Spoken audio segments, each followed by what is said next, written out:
Enter into causeless love. People tell me they feel such exuding love towards me. I always tell them, use that flowing love as a gateway to jump towards the whole of humanity. The love towards the Master is like food. If you digest it, you become energetic and you radiate the same energy in your life. Buddha says, I live in the commune. He means, don't direct your attention towards me. Direct your attention towards the whole world. If the object of love is removed, then the whole world becomes the object. Then you will never enter into suffering. The first thing we need to understand is that relationships can happen causelessly, without any reason. Only then will we understand that the experience of love is much more important than the object of love. You must have at least one relationship in your life that exists for no reason. If you don't have such a relationship, be very clear. Even if you have money, deep down you are still poor. From today onwards, start relating with someone for no reason. There should be no monetary or physical benefit from the relationship. If you experience causeless love once, after that, if the money is shared, if the body is shared, it is okay. The quality is totally different. I am not against money or against marriage. I am not against the physical relationship. But if it becomes the center of your life, you are missing something very important. That is what I want to convey here. You miss a major dimension or energy center of your being. I am reminded of a small story. There was a blind girl who hated herself because she was blind. She hated everyone except her boyfriend. The girl told her boyfriend that if she could only see the world, she would marry him.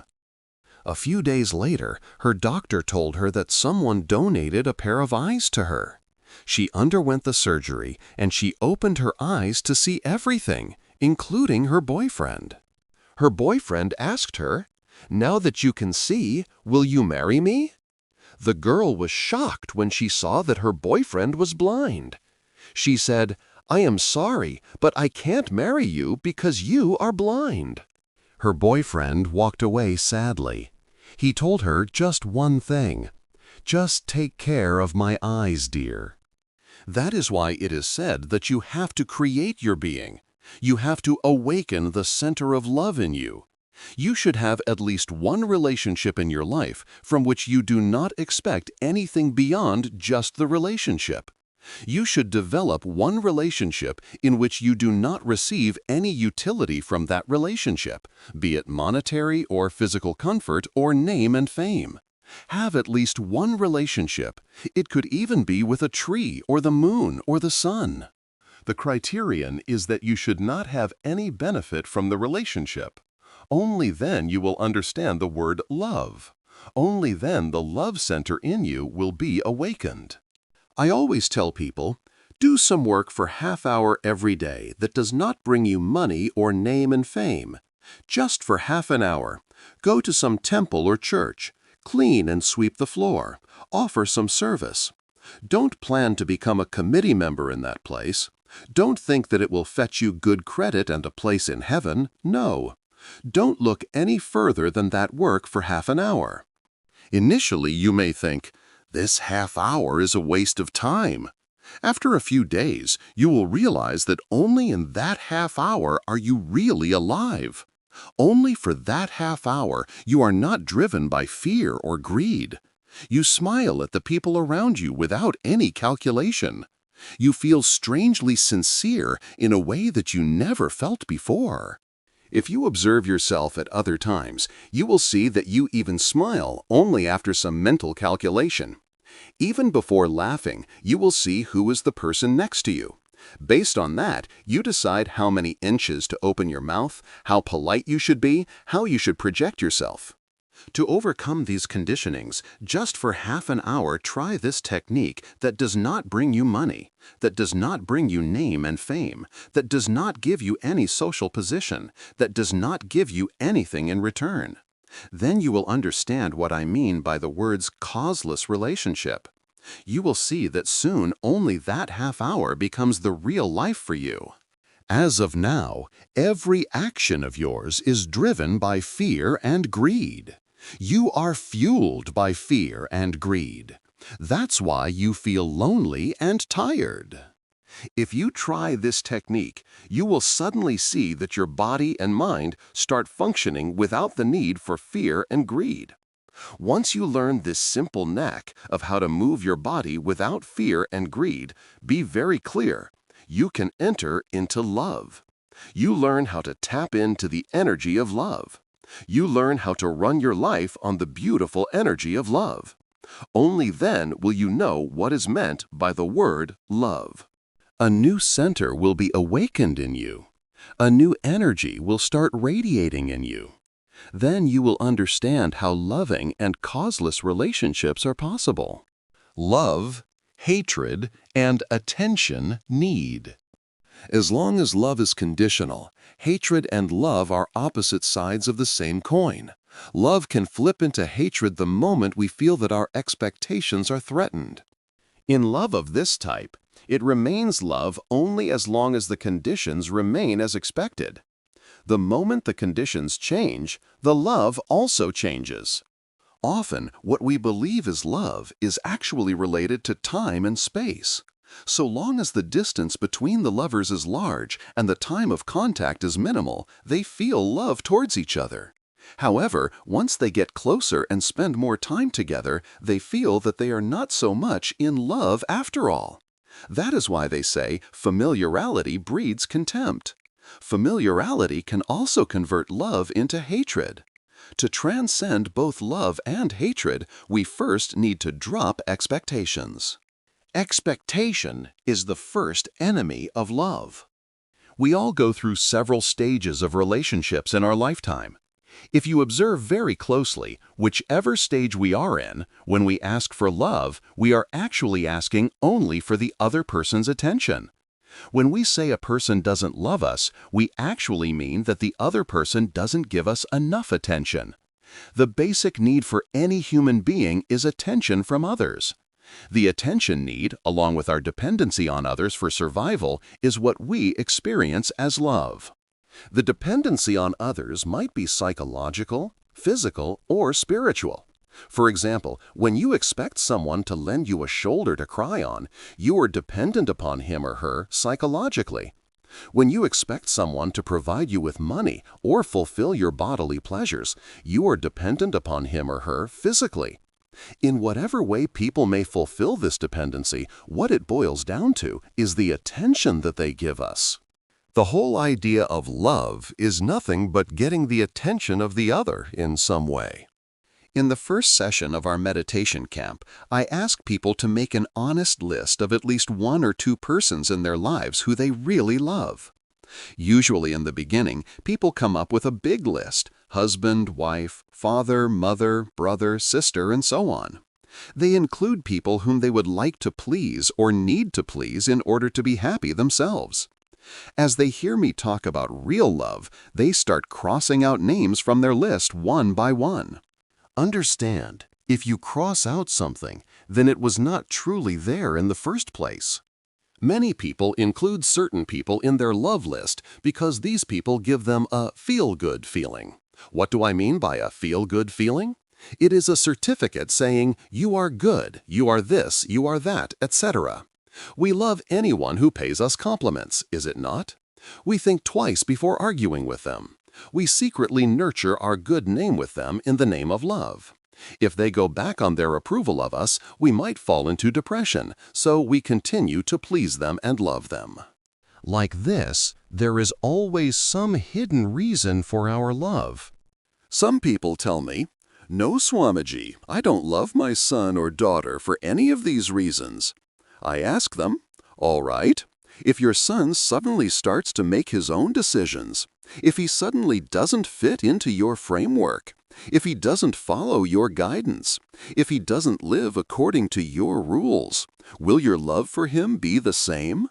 They tell me, no, it will not. My love will be reduced a little. What does this mean? We love our next generation as long as they are extensions of our life, as long as they fall into our pattern of thinking, as long as they live in accordance with our conventions. We love them. We simply fulfill our own desires through them. We fulfill our lives through them. Whatever we couldn't accomplish in our youth, we try to accomplish through them. We use them as an extension of our own lives. If we wanted to be doctors and couldn't for some reason, we inspire them to be doctors.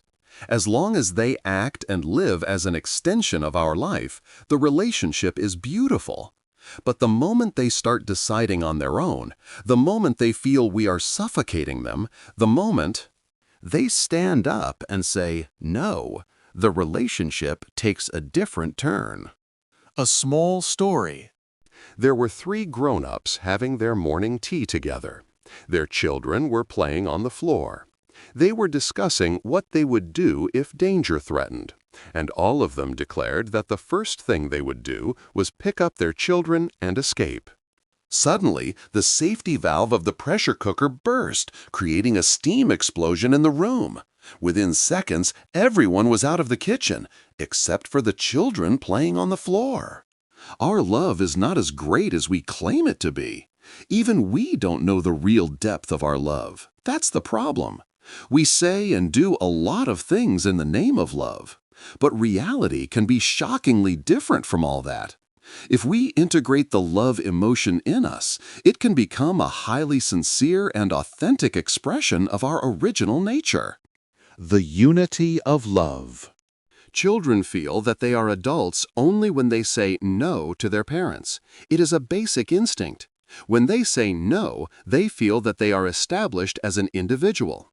That is why all over the world, youngsters always rebel. Whether it is in the West or in the East, in all the countries all over the world, in all the cultures, the youth say no. When they say no, they feel they are strong. But our love is dependent only on yes. As long as we receive yes, our love also is yes. When we get a no, we also start saying no. This is called horizontal love. It starts and ends horizontally. It starts again and ends again. It always ends with some reason or other. There is another love called vertical love. It never ends because it never starts. It is always there in the form of energy. It is consciousness. Vertical love is when we suddenly realize that we are living inside everybody just as we live inside our own body. There is a beautiful example given in the Upanishads. A master asked his disciple, "Do you enjoy all your 5 senses?" The disciple said, "Yes." The master asked, "What if one of your senses was missing? Would you have the same amount of joy?" The disciple replied, "No, it would be 20% less, and if 2 of my senses were missing, it would be 40% less." The master suddenly said, "What if you had 5 more senses?" The disciple answered, "Naturally, my enjoyment would be 100% extra. If I am given 1 more body, naturally I will enjoy everything twice as much. Or if I am given 5 bodies, naturally I will enjoy things 5 times as much." If you are able to experience yourself as being alive in all the bodies of this world, imagine how much joy or ecstasy you would experience. It would be immeasurable, eternal, and ultimate. That is what enlightened people experience all the time. They experience themselves as the whole universe. They experience tremendous ecstasy. That is why they don't need anything from the outer world. They are enough unto themselves. They are established in the highest form of love energy. In Krishna's life, the whole happening of Ras Leela is one of causeless love, the divine love that permeates the entire universe. Ras Leela is misinterpreted by many people as Krishna having a physical relationship with the cowherd women. Understand, Krishna is a super-conscious being, and Ras Leela happened when Krishna was around 8 years old. It is in no way related to any physical relationship. It was a pure and causeless spiritual happening. Radha, Krishna's beloved, was attached to Krishna, but she never really experienced pure joy. She had constant mood swings with possessiveness and jealousy. During Ras Leela, Krishna, as a super-conscious being, gave her the experience of seeing him simultaneously with every single cowherd girl present there. He wanted to show her that he is in every physical form, not just in his own form. Such is the manifestation of divine loving beings. There is another beautiful poem by Jalaluddin Rumi, the Sufi mystic. He writes, "One went to the door of the beloved and knocked. A voice asked, 'Who is there?' He answered, 'It is I.' The voice said, 'There is no room for me and thee.' The door was shut. After a year of solitude and deprivation, he returned and knocked. A voice from within asked, 'Who is there?' The man said, 'It is thee.' The door was opened for him. In real love, there is no duality. There is just oneness with everyone and everything. That is the ultimate stage of love.